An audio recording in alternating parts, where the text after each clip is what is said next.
자, 새 과정이 시작됐습니다. 기출 문제하고 또 이 기출에서 우리 그 교원 임용뿐만 아니라 그 수능 있잖아요. 최근 거 좀 넣습니다. 넣고 그리고 또 제가 만든 문제도 좀 넣고 해가지고 이걸 우리가 이제 한 3달 할 거예요. 3달 하는데 이렇게 보시면 돼요.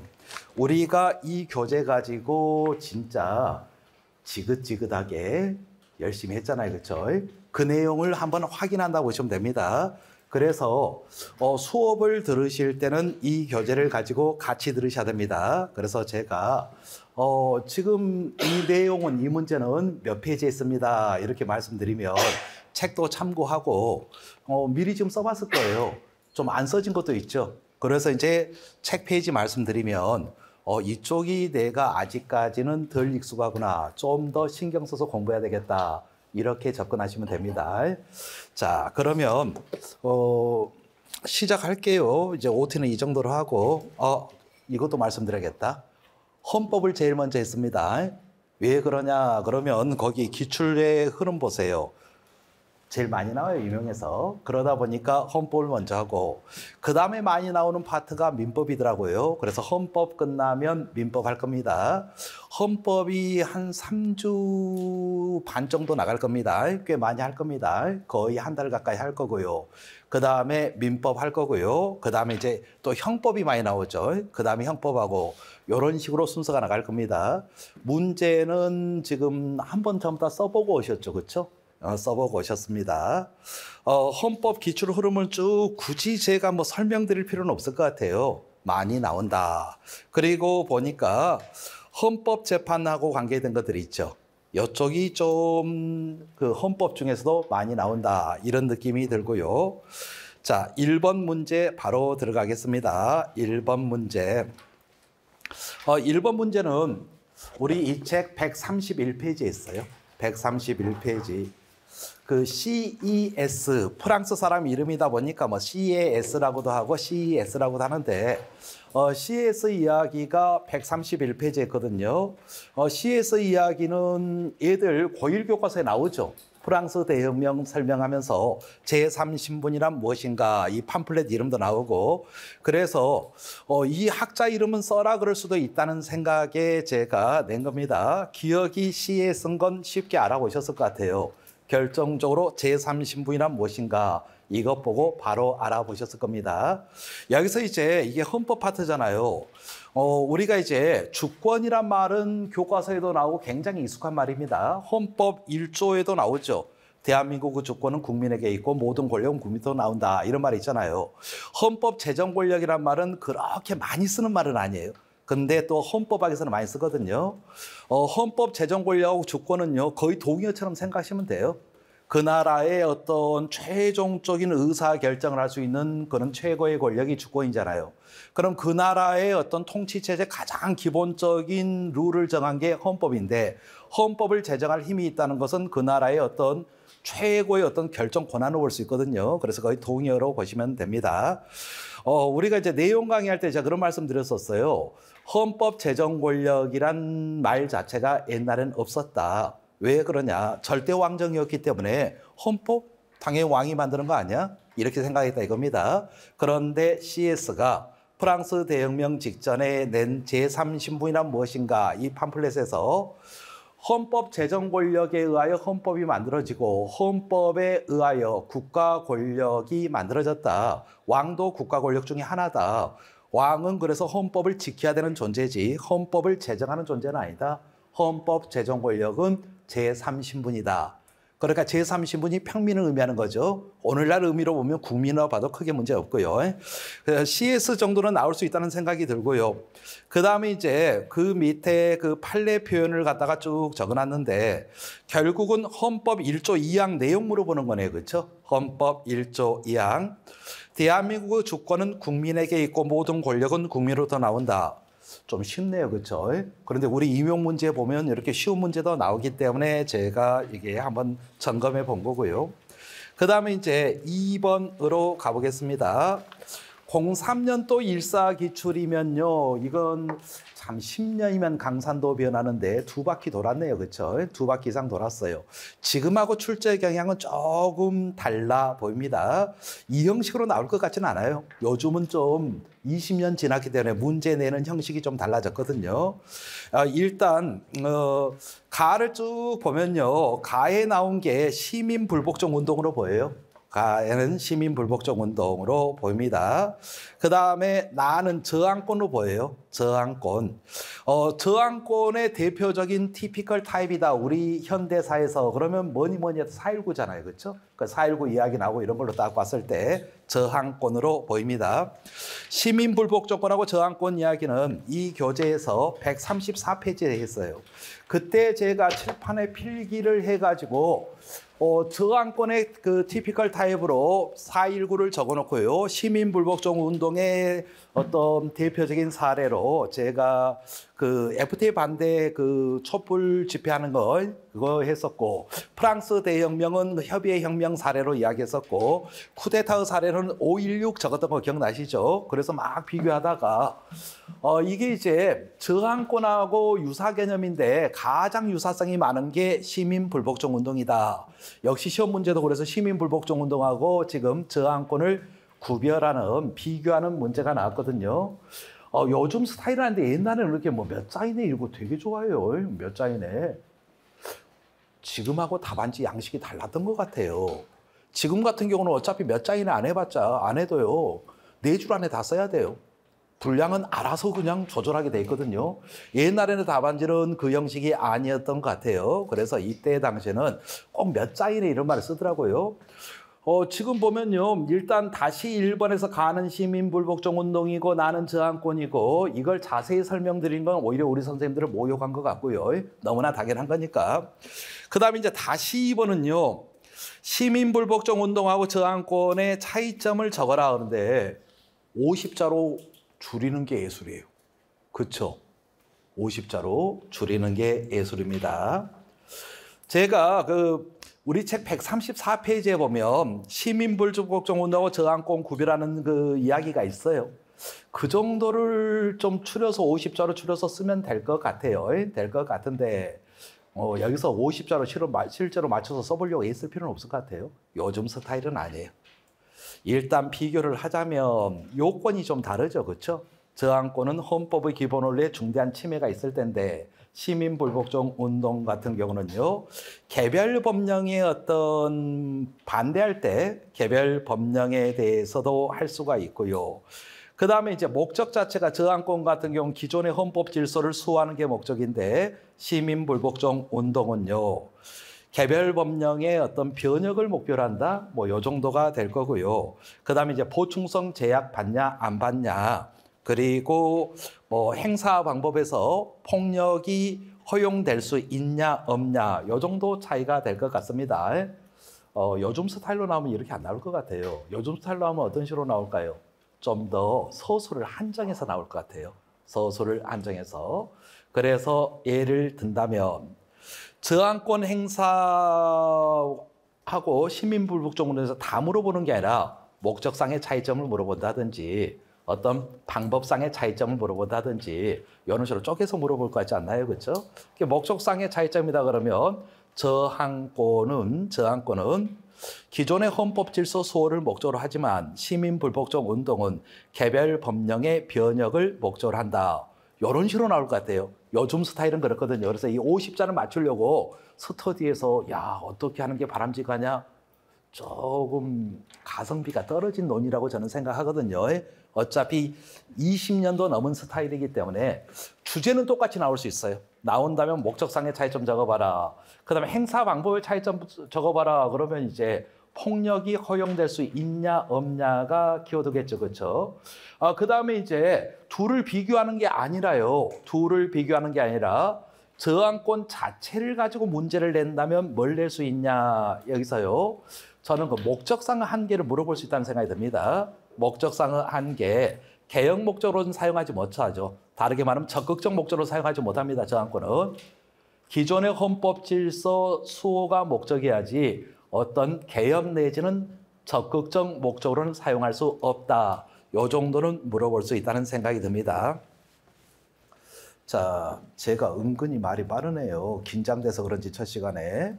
자, 우리가 이 문제를 보면서 저항권이란 단어는 또 물어볼 수도 있겠다. 시민불복종운동이란 말도 물어볼 수는 있겠다. 근데 둘의 차이점을 50자인으로 써라. 이건 요즘 스타일은 아니고 나온다면 쪼개서 물어볼 것 같다. 시민불복종운동하고 저항권의 목적상의 차이를 적어라. 그러면 개별법령 변혁을 목적으로 하냐? 기존의 헌법 질서 수호를 목적으로 하냐? 행사 방법상의 차이를 서술해라. 그러면 불가피한 경우에 폭력이 허용되냐? 아니면 폭력은 금지가 되냐? 요 정도는 물어볼 수 있겠다는 생각이 들고요. 저항권 자체로 물어본다면 저항권 행사의 목적상의 한계 서술해라. 그러면 개별 법령 목적상 한계 개형 목적으로는 사용할 수 없다. 내지는 적극적 목적으로는 사용할 수 없다. 이런 말의 키워드가 되겠네요. 그렇죠? 잠깐 표정이 필기 원하시나요? 지금 내가 주주주 이야기한 거 원하시면 해드리려고요. 굳이 필기 안 해도 되겠나요? 감사합니다. 필기하기 힘들어요. 그래서 말로 하고 갈게요. 자, 그 다음에 이제 3번을 볼게요. 3번. 헌법 3조 내용을 물어봤는데요. 대한민국 영토는 한반도와 그 부속 도서를 한다. 얘들 교과서에도 나오죠. 헌법 1조도 나오고 3조도 나오죠. 얘들 교과서에 나온 헌법 조문 정도면 뭐 이렇게 펑크내고 물어볼 수 있다는 생각이 들어서요. 그래서 내본 겁니다. 헌법 3조 이야기는 136페이지에 있죠. 이 교재 136페이지에 헌법 3조 대한민국의 영토는 한반도와 그 부속 도서를 한다. 이렇게 돼 있고요. 그 다음에 니은 뭔지 알아보셨나요? 자, 익명성 보장되니까 제가 여쭤볼게요. 자, 선생님, 니은 뭐 같아요? 맞아요. 기본권. 어떻게 알아보셨어요? 뭐 보고 알아보셨죠? 기본권인 거? 여기서 갑자기 그 차경수 모경환 선생님 책에 나온 노인과 난리지의 차이를 생각하게 됩니다. 노인은 아는 거예요. 난리지는 자기가 아는 걸 언어로 표현하는 거다. 그러니까 기본권인 거 알아봤어. 이유를 설명하니까 말이 잘 안 나오죠, 지금이. 그런 경우 꽤 있죠. 그럼 알고 계신 거예요, 지금. 자, 우리 교재 167페이지에서 책에 직접 나오진 않는데 제가 수업할 때 이런 거 적은 적이 있어요. 칠판에다가 권리다 적어놓고서요. 권리를 갖다가 공권하고 사권을 나눌 수 있다. 물론 뭐 사회권까지 세 가지로 분류가 되는데 이건 뭐 일단 여기서는 포인트는 아니고 그 다음에 공권을 갖다가 국가적 공권하고 그리고 주관적 공권으로 나눌 수 있다. 이런 이야기 적었었고요. 주관적 공권을 기본권하고 법률상의 권리로 나눌 수 있다. 이런 이야기 적었던 거 책에 있지 않나요? 법률상의 권리로 나눌 수 있다. 그래서 법률상의 권리에 해당되는 거 대표적인 사례가 주민투표권 같은 거다. 주민투표권 같은 경우는 주관적 공권이지만 기본권은 아니고 법률상의 권리다. 이런 것 필기돼 있죠, 선생님. 거기에 쭉 돼 있습니다. 그 다음에 이제 법률상의 권리하고 기본권의 차이가 뭐냐? 기본권은 헌법 차원에서 보장된 겁니다. 헌법 차원에서 보장이 되는 거예요. 헌법 차원에서 보장이 되는 겁니다. 헌법 차원에서 보장된다는 것은 한 두 가지 케이스가 있는데 헌법에 규정이 돼 있으면 헌법 차원에서 보장이 된 거죠. 그렇죠? 규정이 돼 있으면. 그런데 헌법에 규정이 되지 않더라도 헌법 해석상 인정되는 경우가 있어요. 해석상 인정되는 경우가 있습니다. 그래서 헌법에 명시적 규정은 없어도 기본권은 인정되는 것들이 있거든요. 예를 들어 볼까요? 자, 우리 선생님들 개인정보 자기결정권, 개인정보 자기결정권, 흡연권, 혐연권, 기타 등등 이런 것들 헌법에 없어요, 직접. 그렇죠. 조문에 없죠. 하지만 저건 헌법 해석상 기본권으로 보죠. 그렇죠? 헌법 차원에서 보장된 걸로 보죠. 이렇게 봅니다. 굉장히 사례는 많아요. 그냥 생각나는 거 그냥 세 가지 이야기했습니다. 흡연권 괜히 적었어요. 갑자기 흡연이 땡기네요. 미안해요. 그냥 헛소리해서. 자, 까먹었다. 흡연 생각하다가 좀만 더 하다가 흡연하겠습니다. 지금은 참고. 자, 이런 것들이 이제 헌법의 해석상 인정되는 거예요. 그럼 이거 기본권인 거 뭐 보고 알아보셨냐? 그러면 제가 한번 읽어볼게요. 이러한 영토조항의 헌법적 의미가 무엇인가에 대해서 여러 견해가 존재하지만 이러한 영토조항이 국민에게 주관적 권리. 주관적 권리. 느낌이 팍 오지 않나요? 상위 개념이잖아요, 기본권에. 그렇죠? 주관적 권리. 계속해서 볼까요? 인 기본권을 보장으로서 해석하는 견해는 거의 존재하는 것으로 보인다. 이는 기본권은 국민의 국가에 대한 주관적 헌법상 주관적 권리 중에 헌법상 기본권. 선생님 이거 생각하셨죠? 그래서 알아보셨죠? 그렇죠? 그런데 갑자기 이 강의실에 딴 선생님을 보고 있는데 제가 그냥 탁 여쭤보니까 말로 안 나왔을 뿐입니다. 그래서 이 개념이 머릿속에 틀이 잡혀 있었던 거예요, 선생님은. 언어로 표현은 안 됐지만 알고 계시니까 기본권인 걸 알아보셨습니다. 기본권이다 그러면 주관적 공권이에요. 주관적 권리예요. 그중에서 헌법 차원에서 보장된 거 이야기예요. 문맥을 보니까 주관적 권리란 말도 나왔죠. 그리고 거기 헌법상의 권리란 말이 나와버렸잖아요. 그러면 니은에 들어갈 말은 기본권이다 이겁니다. 잠깐 요 논리를 선생님들이 저랑 공부할 때 우리 이 책 공부할 때 139페이지에서 본 논리 아닌가요? 영토조항만을 근거로 한 영토권 인정 안 된다. 하지만 영토에 관한 권리를 영토권이라고 하여 기본권의 하나로 간주하는 건 가능하다. 한일어업협정 판례 139페이지에 그 판례의 다른 부분을 제가 긁어온 거예요. 이 논리. 자, 여기서 이제 그 헌법 3조 내용 한반도는 쉽게 쓰셨을 것 같고요. 기본권을 제대로 쓰셨다 그러면 공부 지금 굉장히 우수하게 잘하고 계신 겁니다. 니은은 사실 쉽지 않아요. 선생님이 기죽지 마세요. 이 맨 앞에 선생님이 맞췄다 그래서 나는 못 맞췄는데 기죽지 마세요. 그냥 이 앞에 선생님 비정상이에요. 이 내용을 갖다가 한 바퀴 돌고 나서 이걸 맞췄다는 건 공부를 열심히 하셨다는 뜻이거든요. 괜찮아요. 시험은 11월 달에 있습니다. 우리가 그때까지 놀 거 아니잖아요. 계속 이렇게 공부하다 보면 다음에 또 이런 식의 문제가 나오면 기본권인 거 알아볼 수 있거든요. 기죽지 마시고요. 자, 그 다음에 이제 4번으로 가볼게요. 4번. 작년 수능 문제인데요. 작년. 재작년이라고 불러야 되나요? 2022년 11월 달에 본 수능 문제입니다. 수능 문제예요. 헌법의 기본 원리랑 관계되는 건데요. A가 국제평화주의로 보이지 않나요? 그렇죠. 역시 얘들 문제라서 쉬워요. 거기 보면 침략적 전쟁 부인하고 국제법 존중한다. 헌법 6조 이야기잖아요. 그렇죠? 헌법 6조 이야기. 그 다음에 이제 A를 구현하기 위한 것이다. 우리나라 가입한 경제, 사회, 문화적 권리에 관한 국제규약 당사국으로 모든 사람이 적당한 생활 수준을 누릴 권리. 이 협약은 국내법과 같은 효력을 가지는 것은 국제법 존중주의에 부합한다.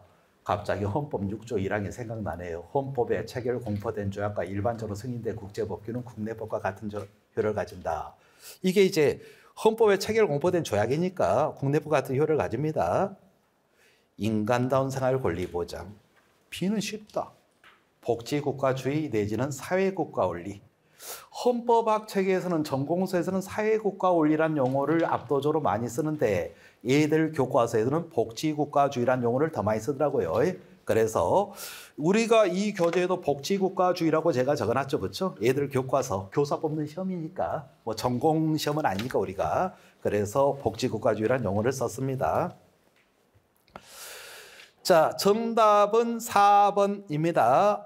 B가 복지국가주의인데 복지국가주의를 실현하기 위해 사회보장, 사회복지 증진에 노력할 의무 국가에게 부여하고 있다. 헌법 34조에 나온 이야기죠. 인간다운 생활할 권리 밑에 보면 사회복지, 사회보장에 노력할 의무가 규정돼 있습니다. 1번은 왜 틀렸죠?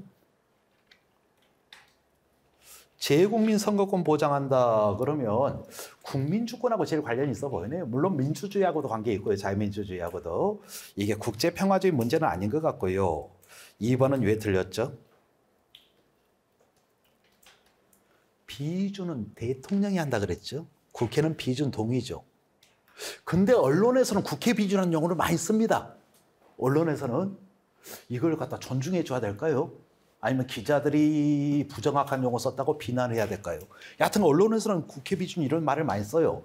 그런데 엄밀히 말하면 비준은 대통령이 하게 돼 있어요, 헌법에. 국회는 비준 동의입니다. 그럼 얘들 수능에서도 이 비준하고 비준 동의를 구별한다는 이야기네요, 그렇죠? 국회가 비준한다 그래서 틀렸고요. 그 다음에 이제 3번은 또 어디가 틀렸을까요? 3번. 적정한 소득 분배를 목적으로 국가의 경제의 규제와 조정을 인정하지 않는다? 선생님들 헌법 119조 제가 말하면 기억나나 보세요. 119조 1항이 대한민국의 경제 질서는 개인과 기업의 경제상 자유와 창의를 존중함을 기본한다. 119조 2항이 국가는 경제 성장 안정, 적정한 소득 분배, 경제력 집중과 남용 방지, 경제 민주화를 위하여 경제에 관한 규제와 조정을 할 수 있다. 119조 2항이 바로 충돌하네요. 그렇죠? 규제와 조정할 수 있습니다. 이게 적정한 소득 분배를 위해서. 그래서 이건 틀렸고요. 5번은 또 어디가 틀렸죠? 5번은 문화국가주의로 보이는데요. 그렇죠? 전통문화 계승 발전 이야기, 민족문화 창달, 헌법 구조 내용이래요. 그렇죠? 헌법 구조. 아, 여기서 우리 선생님들도 헌법 구조. 표정이 안 좋아요. 우리한테 헌법 몇 조인지 물어봐요? 안 물어봐요. 제가 헌법 구조 그러니까 선생님 그 구조였어요. 아, 당연히 그 일반 사회과 정상적인 평균적인 교사라면 조문 숫자까지 못 외우죠. 제가 이상한 거죠. 학원 선생 오래 하다 보니까 헌법 조문 숫자가 저절로 외워진 건데, 여하튼 헌법 이런 말 있었어요. 구조에. 정확히 몇 조인지는 몰라도 정확히 몇 조인지 몰라도 됩니다. 자, 4-1번. 4-1번은 이 책 146페이지의 내용을 그대로 긁어왔어요. 그래서 펑크를 4군데 낸 겁니다. 146페이지에 보면 그림이 그려져 있을걸요. 거기에 제가 뭐 대한민국하고 미국하고 조약 체결 과정을 갖다가 한번 우리가 생각해 봅시다. 대통령이 전권대사를 임명합니다. 그러면 두 나라의 전권대사가 만나서 밀당 이렇게 협상을 진행하다가 합의된 내용을 문서로 작성하고 거기에다가 사인을 합니다. 서명. 그래서 각자 자기 나라로 돌아와 가지고 대통령한테 보고를 하면 그 나라 대통령이 읽어보고서 최종적인 확인 사인을 합니다. 비준. 이러면 조약이 체결되는 겁니다. 이런 이야기 했던 거 기억나죠? 그렇죠? 그리고 헌법 89조에 보면 조약 그 체결 비준은요, 국무회의 심의를 다 거치게 돼 있습니다. 국무회의 심의를 다 거치게 돼 있고요. 그리고 이제 모든 조약은 아니고 헌법 60조 1항에 열거된 조약, 다르게 말하면 입법사항에 관한 조약, 정식 조약이라고 부르죠. 그것은 국회 동의도 필요합니다. 국무회의 심의 거치고 국회 동의까지 얻어야 됩니다. 60조 1항에 해당되는 정식 조약은. 이런 거 했던 거 기억납니다. 자, 거기 보니까요. 기억은 서명이고요. 정권대사가 사인한 거. 그 다음에 이제 니은은 비준, 국가원수가 최종적인 확인 사인한 거. 그리고 국무회의 심의를 거치게 돼 있고요. 그리고 60조 1항에 열거된 조약은 국무회의 심의에 앞서 국무회의 심의가 아니라 이게 비준에 앞서 국회 동의를 얻어야 되고요. 왜 이걸 4-1로 붙였냐? 4번이 수능 문제인데 2번 지문에 보니까 비준하고 비준 동의를 구분을 하는지를 얘들한테 물어보고 있잖아요. 그럼 교사인 우리들한테 이거 서답형으로 이렇게 물어볼 수도 있겠다는 생각에 문제를 이렇게 만들어 본 거고요. 자, 5번은 올해 수능이죠. 작년 11월 달에 본 수능입니다. 자, A가 국민주권주의로 보이거든요. 국민주권주의로 보입니다. 국민주권주의로 보여요. 거기 보면 국가의사를 최종 결정하는 최고 권력이 국민에게 있다. 이게 바로 주권이 국민에게 있다 이거잖아요. 그렇죠? 그래서 국민주권주의로 보입니다. 그 다음에 B는요. B는 복지국가 원리 내지는 사회국가 원리, 복지주의 원리 내지는 사회국가 원리로 보입니다. 인간다운 생활 보장 이런 말 나오잖아요. 그렇죠? 역시 애들 문제라서 쉽긴 합니다. 정답은 2번입니다. 2번. 복지국가 원리가, 복지주의 원리, 복지국가 원리가 적정한 소득 분배를 목적으로 국가에 대한 경제의 규제와 조정 근거가 되죠. 헌법 119조 2항이 사회국가 원리 내지는 복지주의 원리가 반영된 조문이니까 그래서 이게 맞습니다. 왜 그러냐? 국가에 대해서 국가 경제 규제와 조정을 안 해버리면 자유방임주의가 되는 거죠. 자유방임주의 그러면 자본주의 모순이 나타나잖아요. 빈부격차 나타나고 그래서 인간다운 생활 보장이 안 되잖아요. 저소득층이 사회 양극화가 되니까. 그래서 복지국가 원리 차원에서 경제에 관한 규제와 조정을 국가가 할 수 있다는 거잖아요. 그래서 2번이 답이고요. 그 다음에 이제 1번. 상호주의 원칙에 따라 외국인 지위 보장이다. 그러면 이건 국제평화주의로 봐야 되겠는데요. 그렇죠? 헌법 6조 2항 기억납니까? 외국인은 국제법과 조약이 정하는 바에 따라 그 지위 보장된다. 내국인 평등주의가 아니란 뜻이다. 이건 상호주의로 봐야 된다. 잠깐 수능 차원에서 상호주의란 단어가 떴다는 게 중요합니다. 그럼 우리 임용에 상호주의가 나올 수도 있겠네요. 그렇죠? 상호주의 헌법적 근거가 헌법 6조 2항. 물론 숫자가 중요한 건 아니고요. 외국인은 국제법과 조약이 정하는 바에 따라 그 지위 보장된다. 요 정도는 알고 계셔야 된다는 이야기가 들고요. 그 다음에 이제 3번을 보니까요. 집회결사의 자유 보장을 둘 수 있다. A와 달리 B의 실현수단으로. 일단 집회결사의 자유다. 그러면 이건 자유민주주의 내용이 될 수도 있고요. 그리고 이건 국민주권주의 내용이 될 수도 있겠네요. 집회결사를 통해서 여론이 형성되고 그 주권자의 여론이 정책에 반영돼서 집회결사의 자유는 국민주권주의하고도 관련이 되고요. 자유민주주의하고도 관련이 되는 겁니다. 그렇다면 이건 좀 생뚱맞은 걸 적어놨네요. A와 달리 국민주권하고 오히려 관계가 되잖아요. 그러니까 이건 틀린 걸로 봐야 되고요. 그 다음에 이제 4번. 복지국가, B가 복지국가 원리잖아요. 복지주의와 달리 A, 국민주권주의는 헌법의 이념적 기초로서 법률 제정과 정책 결정 방향을 제시한다. 이건 모든 헌법의 기본 원리가 다 그렇죠. 모든 헌법의 기본 원리는 이건 헌법의 이념적 기초로서 법률 제정과 정책 결정 방향 제시하는 건 똑같아요. 그러니까 우리 교과서의 헌법의 기본 원리다 그래가지고 국민주권주의, 자유민주주의, 복지국가주의, 그리고 뭐 국제평화주의, 문화국가 원리, 평화통일주의 이런 것들 있죠. 전부 다 이거 정책 결정 방향 됩니다. 대한민국 기본 이념에 다 공통으로 해당되는 이야기예요. 그래서 이건 B와 달리 그럼 B는 아니란 뜻이 돼버리잖아요. 그러니까 틀린 거고요. 그 다음에 이제 5번. A와 B는 모두 근대 입헌주의 헌법에서부터 강조가 됐다는데 복지국가 원리는 20세기 나온 거잖아요. 근대부터 강조된 거 아닙니다. 그래서 틀렸습니다. 자, 5-1번. 바로 5번 문제 풀다가 상호주의란 용어가 나왔잖아요. 그럼 우리 임용에서 상호주의 관련돼서 물어보면 뭘 물어볼까를 제가 생각해 봤어요. 그래서 제가 5-1번을 붙여놨거든요. 5-1번을 붙여놨습니다. 기억에 들어가는 말이 뭘까요? 상호주의. 수능에서 객관식으로 물어볼 정도면 우리한테는 이 용어를 써라 그럴 수 있겠다 싶어서 상호주의입니다.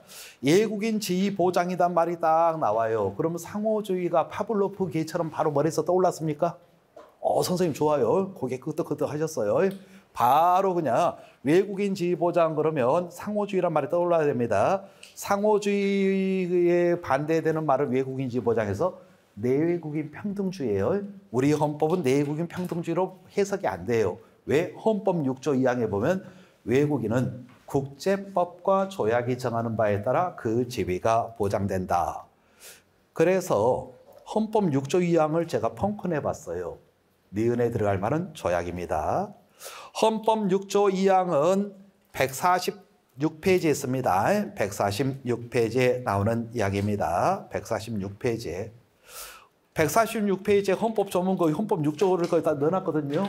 헌법 6조 1항이 헌법에 의하여 체결 공포된 조약과 일반적으로 승인된 국제법규는 국내법과 같은 효력을 가진다고요. 6조 2항이 외국인은 국제법과 조약이 정하는 바에 따라 그 지위가 보장된다 이거고요. 그래서 이제 조약을 펑크낸 거고요. 그러니까 우리가 이제 수능 문제를 딱 볼 때는요, 지금 수능 문제 정답을 맞추고 말고가 중요한 게 아니라, 요 정도까지는 수능에 물어보구나, 대입에서. 그러면 우리한테도 물어볼 수 있겠다. 물어본다면 어떤 단어를 물어보고 어떤 내용을 서술해라 그럴까? 요걸 고민해 보자 이겁니다. 이걸. 그래서 지금 헌법 6조 2항이 상호주의의 근거다까지는 알고 계셔야 될 것 같아요. 상호주의란 단어를 알고. 자, 그 다음에 이제 5-2번을 볼게요. 5-2번.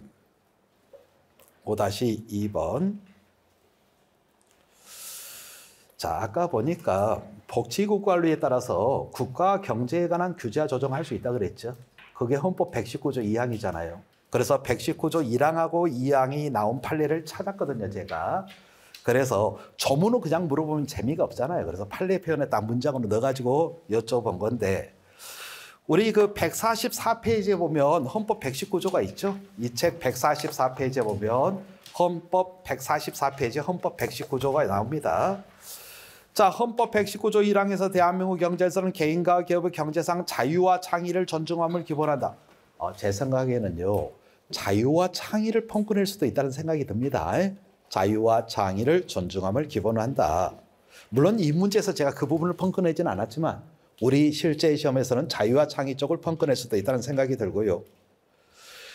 자, 그 다음에 자유경쟁을 존중하는 시장경제를 기본으로 하면서 같은 조 2항에서 국가는 균형 있는 국민경제 성장, 안정, 적정한 소득 분배를 유지하고 시장 지배와 경제력 난방자 경제주체 간의 조화를 통한 기억이 뭐죠? 경제민주화. 경제의 민주화. 물론 헌법 조문에 경제의 민주화인데 의자 뺐다고 해서 오답 처리할 것 같진 않아요. 뭐 그 정도로 칼퇴를 할 것 같진 않아요. 이용재 선생님이 하도 겁을 줘서 칼퇴한다고. 그럼 교육론이니까. 법은 칼퇴 안 해도요. 그냥 뭐랄까요. 변별력? 점수 차이가 나요. 잠깐. 이용재 선생님한테 비밀. 교육론은 양이 적으니까 거기서 칼퇴를 하는데 법은 굳이 칼퇴할 필요가 없어요. 살짝만 깊게 내면 그냥 난이도 조절이 돼버려요. 변별력이 있어버립니다. 그래서 의자 넣고 빼고 해서 크게 차이는 없을 것 같아요. 물론 헌법 전문 똑같이 의자 넣어주는 게 더 안전하긴 한데 경제민주화라 그래도 크게 문제는 없어요. 경제의 민주화. 경제의 민주화거든요. 를 위하여 경제에 관한 규제 조정을 할 수 있다. 자, 제가 헌법 119조 2항에 경제의 민주화에다 펑크낸 이유 아시겠나요? 사회국가 원리, 복지국가 원리랑 관계돼 가지고 얘들 수능에서 복지국가 원리에 따라서 복지주의 원리에 따라서 경제에 관한 규제 조정을 할 수 있다 그러면 거기 관계된 헌법 조문 정도는 물어볼 수 있다. 그럼 헌법 119조 2항에서 펑크낼 거 사실 많은데 제일 중요한 말이 뭐냐? 경제 민주화입니다. 경제 민주화란 말이 제일 중요합니다. 우리 선생님들 내용 강의할 때 제가 그런 이야기 말씀드렸던 것 같은데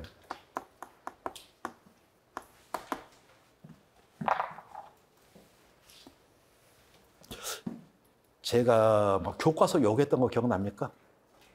데모스, 크라토스인가, 크라티안가, 익숙하지도 않은 그 그리스 말 적어놓고서 민중의 지배, 다수의 지배, 경제민주화란 말이 이해가 됩니까? 그렇게 가르치면? 무슨 그리스의 민주주의를 그렇게 지금 현대 민주주의가 그리스 민주주의하고 같다고 생각하세요? 전혀 모습이 다른데. 민주 그럼 뭘 생각하시라고요? 인간의 존엄. 인간의 존엄과 같이 우리 헌법의 가장 기본 가치, 하버드 모형에서 가치 문제 해결의 우리 헌법적의 기본 가치, 인간의 존엄성이잖아요. 민주주의 목적이 인간의 존엄성이에요. 인간의 존엄성. 인간이 존엄하면 인간은 자유의지를 가진 존재로서 자유의지가 존중돼야 된다. 답정너는 곤란하다. 네 자유의지가 중요한 게 아니야. 답은 정해졌어. 너는 움직이면 돼. 그게 존엄인가요? 일하기 싫으면 그만둬. 너 말고도 일할 사람 많거든? 그게 존엄인가요? 갑질하면 안 돼요. 갑질하면. 이건 저의 뇌피살이 살짝 섞인 이야기인데 저 같은 생각하시는 분들도 꽤 계실 것 같아요. 우리 사회에서 보면 우리나라가 현대 정치사를 보면 광장에서 민주주의는 잘 되는 것 같지 않나요? 4.19. 자부심 가질만 하죠, 4.19. 그렇죠? 부마항쟁. 자부심 가질만 하잖아요. 5.18. 자부심 가질만 하잖아요. 6월 항쟁. 촛불 집회. 근데 우리 사회는 왜 민주주의가 제대로 안 될까요? 광장이라는 공적 영역에 가면 민주주의자들이요. 자기 가게 가면 알바한테 갑질해요. 광장에 나가가지고 민주주의 막 외치던 사람이 집에 가면 처자식한테 갑질해. 강요해. 답정너예요. 그러니까 민주주의가 안 되죠. 광장이라는 공적 영역에서는 민주주의를 위해서 막 시위하고 이러던 사람이 어떤 사적 영역에 가고 어떤 경제적 영역 가면 어느 순간 다른 사람의 존엄을 갖다가 짓밟는 존재가 돼버린 거예요. 나 너무 진지하다. 이렇게 진지할 필요가 없는데. 자, 갑질은 왜 이러잖아요? 인성이 잘못돼서? 그건 윤리과 꼴통들, 잠깐, 윤리과 비밀입니다. 그 윤리과 애들이 하는 이야기고, 인성이 잘못돼서 그럴까요? 인성이 잘못돼서 그런 거 아니에요. 대등한 당사자의 관계. 힘이 대등한 당사자 관계가 아니어서 그래요. 힘이 대등해 보세요. 알바한테 갑질하는지. 너 말고도 일할 사람 많아. 하기 싫으면 나가. 이게 어떻게 가능하겠어요? 그 힘이 대등하지 않아서 그래요. 자, 프랜차이즈 본사가 있고 그리고 그 가맹 사업자들, 동네 치킨집 사장님들이 있어요. 본사가 사장님한테 갑질하죠? 그거 왜 갑질할까요? 힘이 대등하지 않으니까. 그걸 갖다 인성교육을 통해 가지고 해결할 문제가 아니에요. 대등하게 만들어주면 돼요. 대등하게 만들어주는 방법이 뭐냐? 강자는 법으로 억눌러야죠. 강자가 뭉치면 담합이라 그래가지고 그걸 갖다가 처벌해버려야죠. 약자는 뭉치게 해줘야죠. 그래야 대등해지니까. 그래서 이게 뭐 가맹점 단체들 만들 수 있도록 법으로 보장해주고 노조 만들 수 있도록 법으로 보장해주고 이게 바로 민주주의죠. 저희 뇌피살이 살짝 섞여 있는데요. 이 판례가 어떤 판례인지 아세요? 더 읽어보고 내가 말씀드릴게요. 자, 그래서 공정한 경제 질서라든지 경제의 민주화 등을 위한 국가의 규제와 조정을 허용하는 니은에 들어갈 말은 사회적, 맞았네. 사회적 시장 경제 질서. 사회적 시장 경제 질서. 이게 이제 뭐 경제 체제로 보자면 어떤 수정자본주의 혼합 경제 체제 이거랑 좀 비슷합니다. 이게 경제적 규제와 조정을 하는 거. 규제와 조정을 왜 하냐? 대등한 당사자 관계를 만들어줘야 돼요. 강한 대기업들한테는 자꾸 독점규제법 이런 걸로 만들어가지고 계속 힘을 갖다가 남용 못하게 막고 약자들은 단결해가지고 대등하게 협상할 수 있는 지위까지 올려주고 그래서 당사자들 간에 대등하게 협상하게 하면 되는 거잖아요, 이게. 이게 그 강자의 어떤 인성교육 시킨다고 해결된 문제가 아니거든요, 이게. 그래서 저는 윤리과는 없어져야 된다고 생각합니다. 우리끼리 이야기니까. 설마 옆교실 윤리과 아니죠? 인성교육이 잘못돼서 이렇다고 생각하더라고요. 제가 선생님들한테 이런 고백한 적 있죠. 제가 선생이니까 말을 편하게 하지. 내가 중소기업 사장이면 나도 나를 못 믿겠다. 사장 입장에서 근로자들 일 개빡시게 시키고 임금 적게 주면 개이득인데. 말이 거치네요. 니들 돈 필요하지? 시간급 올려줄게. 힘들지. 휴일 더 줄게. 휴식산 더 줄게. 이게 될 것 같아요. 대등한 당사자 협상에 맡기는 게 맞아요. 그래서 계속 읽어봅니다. 헌법이 천명하고 전문에 천명하고 있는 경제에서 각인의 기회를 균등하고 능력을 최고도로 발휘하여 있는 시장에서 자유경쟁이 공정한 경쟁 질서가 토대로 할 때 가능하고 다양한 경제들이 서로 공존을 전제로 하는 경제의 민주화가 이루어야만 경제활동에 관한 의사결정이 한 곳에 집중되지 않고 분산. 이 말이에요. 한 곳에 의사결정하는 힘이 뭉쳐버리면 안 돼요. 이게 분산돼야 돼요. 그래서 대등한 당사자들끼리 협상하게 만들어줘야 되거든요. 경제 주식 간의 견제와 균형을 통해 시장 기능의 정상적 작동을 가능하게 한다. 어떤 사건인지 가르쳐 드릴게요.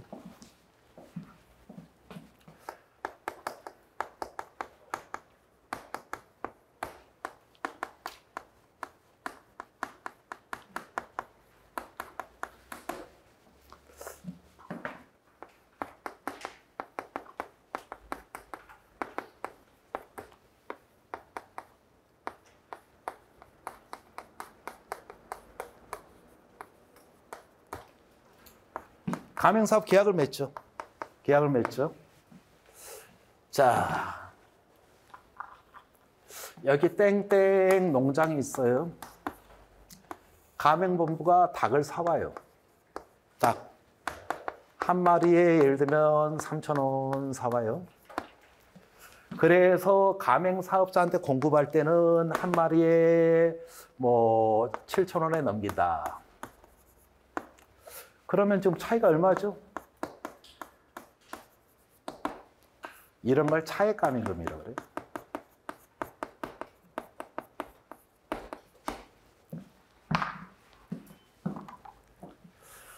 가맹 계약을 맺을 거 아니에요, 둘 사이에 가맹 계약.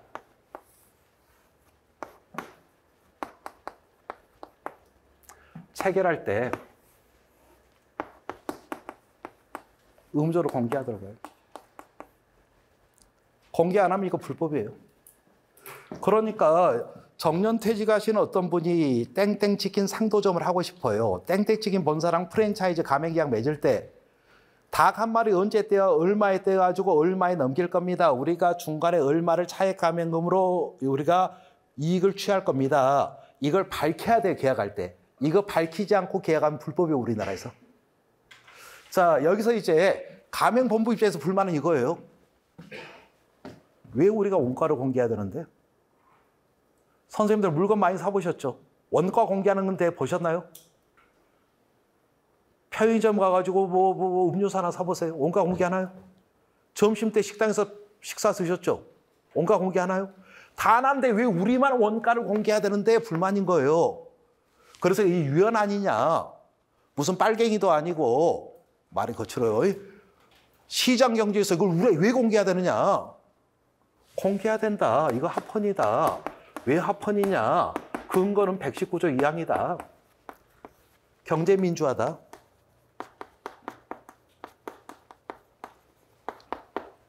어떤 판례인지 아시겠죠? 차액 가맹금 의무 공개하고 합헌 나온 판례예요. 합헌 나온 판례입니다. 자, 굉장히 사회적으로 관심 끌었던 거예요. 언론에서 저는 이야기 들어보셨죠? 가맹본부만 돈 벌고 동네 자영업자들 다 죽는다. 잠깐 알바해 보신 분도 계시고 부모님이 이런 거 하신 분도 계실 거예요. 불만 되게 많아요. 언론에 많이 떴어요. 그래서 제가 수능 문제 딱 보니까 헌법 119조 2항 이야기가 나오네. 물어보면 뭘 물어볼까? 우리 경제 질서가 순수한 시장 경제 질서가 아니라 사회적 시장 경제 질서가 아냐? 그리고 헌법 119조 2항에 경제민주화라는 단어가 있는 거 아니야? 여기서 이제 경제민주화의 의미가 뭐냐까지 써할 것 같지는 않아요. 그냥 제가 그냥 의미는 그냥 선생님들한테 설명드렸습니다. 여기서 우리 선생님들이 사회과 교사로서 얘들을 가르칠 때 요걸 가르쳐줘야 되지 않을까요? 잠깐 이렇게 가르치면 혼날려나? 교감 선생님한테? 이건 우리가 앞서가지 맙시다. 교사 된다면 고민해 봅시다. 애들한테 니들이 갑질에 대항해라. 대항하기 위해서 니들 뭉칠 줄 알아야 된다. 연대하는 걸 알아야 된다. 저는 가르쳤으면 좋겠거든요. 아예 중고등학교 때부터, 더 빨리 초등학교 때부터. 약자가 연대하는 걸 배워야죠. 그래야지 민주주의가 되니까. 이거 오바를 하지. 자, 6번으로 갑니다. 6번. 자, 다음 법률 재개정 이후에서 공통적으로 강조되는 우리나라 헌법 기본 원리 보니까요. 복지국가주의인데요. 복지주의.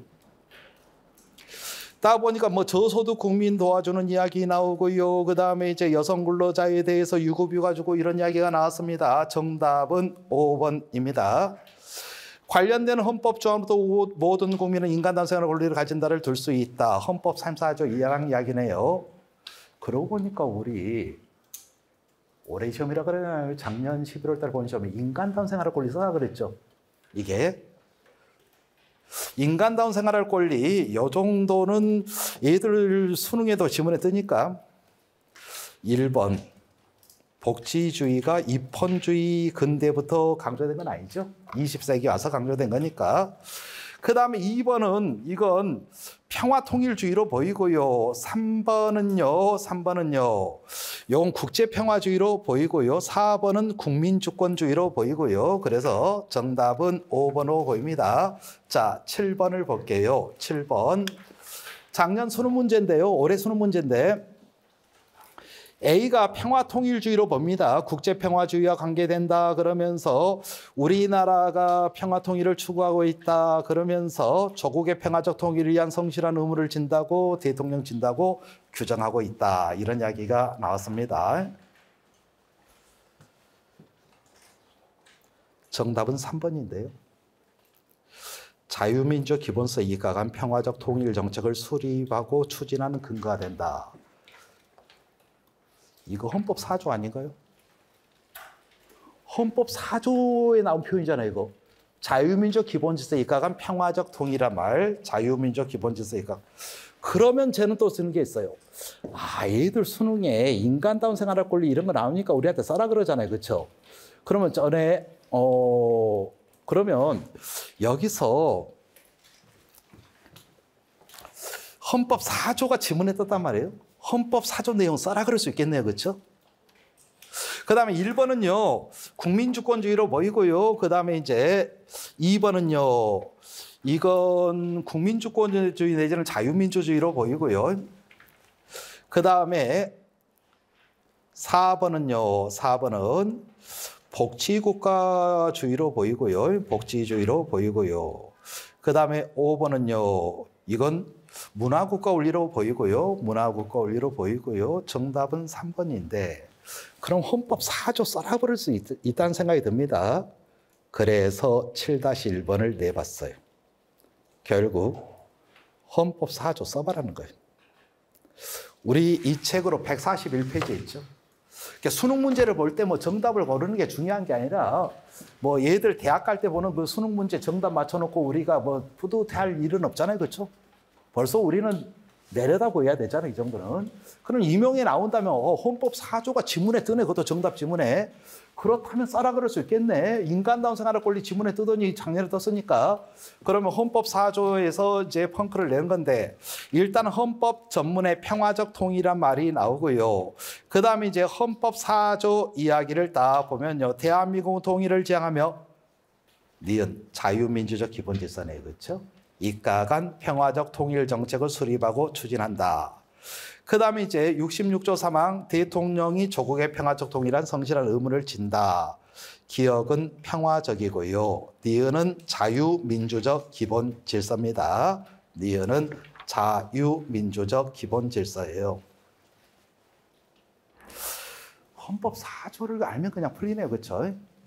자유민주적 기본 질서 이과 간 평화적 통일입니다.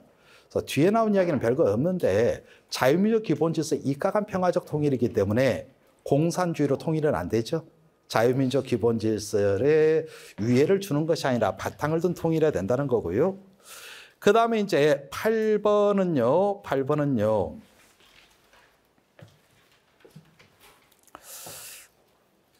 일단 이 판례가 어떤 판례인지는 감을 좀 잡으실 것 같은데 친일재산 이야기가 나왔어요. 이 책 143페이지에 관련 판례. 물론 143페이지 내용은 진정소급입법, 부진정소급입법 관련된 내용인데 진정소급입법이 원칙적으로 허용이 안 되는데 예외적으로 허용될 수 있는 경우가 있다. 그 예외적으로 허용될 수 있는 경우가 네 가지 중에 첫 번째가 국민이 소급입법을 예상할 수 있을 경우다. 그것의 대표적인 사례가 친일재산기소법이다. 그 판례거든요. 그 판례입니다. 그러면 지금 여기서 제가 이제 헌법 전문을 물어봤어요. 헌법 전문을. 유구한 역사와 전통에 빛나는 우리 대한국민은 기억이 3.1운동이네. 그렇죠? 헌법 전문 이야기는 이 책 139페이지에 있죠. 139페이지에 3.1운동으로 건립된 대한민국 임시정부의 법통을 개성한다고 되어 있죠. 3.1운동으로 건립된 대한민국 임시정부의 법통을 개성이라고 되어 있습니다. 그래서 기억은 3.1운동이고 니을은 대한민국 임시정부 법통입니다.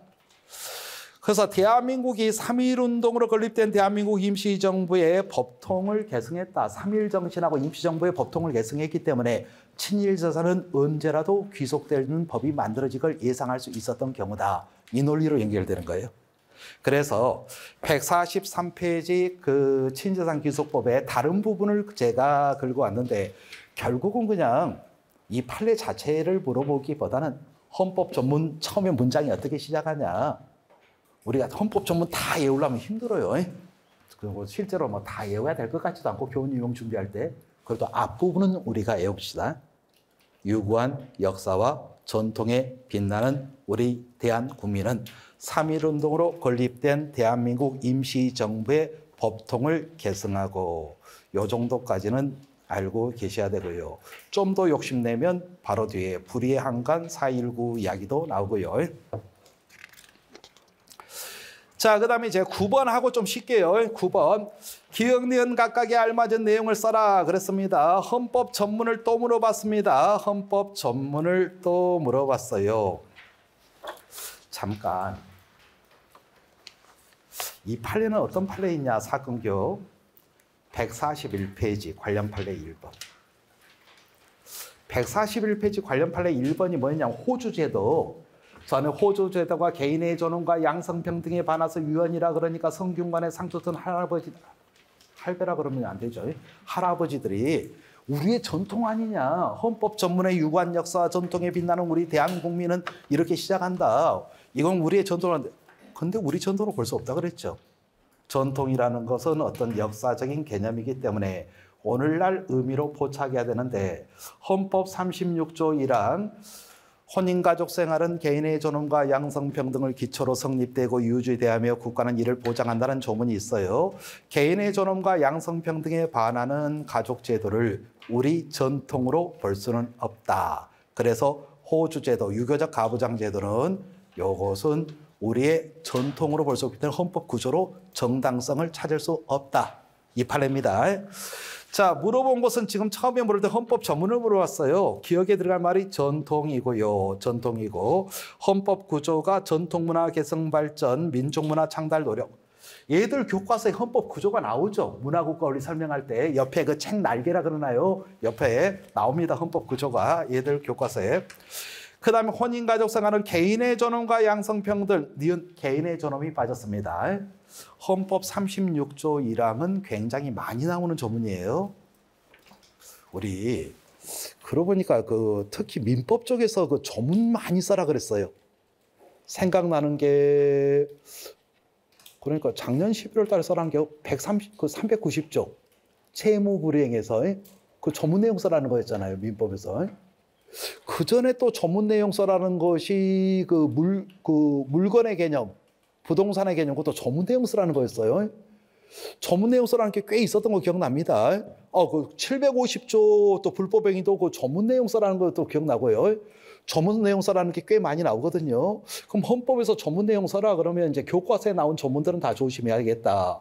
지금 우리가 쉬기 전에 자 헌법 1조 2항 대한민국의 주권은 국민에게 있고 모든 권력은 국민으로부터 나온다. 요 조문 내용은 애들 교과서에 나오니까요. 그 다음에 헌법 3조 대한민국의 영토는 한반도와 그 부속 도서로 한다. 요것도 얘들 교과서에 나오죠. 그렇죠? 그 다음에 헌법 4조 대한민국은 통일을 지향하며 자유민주적 기본질서에 입각한 평화적 통일 정책을 수립하고 추진한다. 이 편 자유민주 기본질서에 입각한 평화적 통일. 요 정도 써라 그럴 것 같네요. 그렇죠? 써라 그럴 것 같고요. 헌법 36조 1항에 혼인과 가족사는 개인의 존엄과 양성평등. 요것도 써라 그럴 것 같고요. 여하튼 모든 조문이 다 똑같은 중요도를 가진 것 같지는 않아요. 적어도 얘들 교과서에 언급된 조문, 또 얘들 수능 지문에 봤을 때 이렇게 언급된 조문. 그리고 아까 보니까 상호주의란 단어가 있었던 거 또 기억나고요. 그리고 119조 2항 얘기도 기억나고요. 헌법 119조 2항 국가 경제에 관한 규제 조정할 수 있다. 거기서 저는 경제민주화를 펑크냈고요. 자, 쉬었다가 10번 이어서 하겠습니다.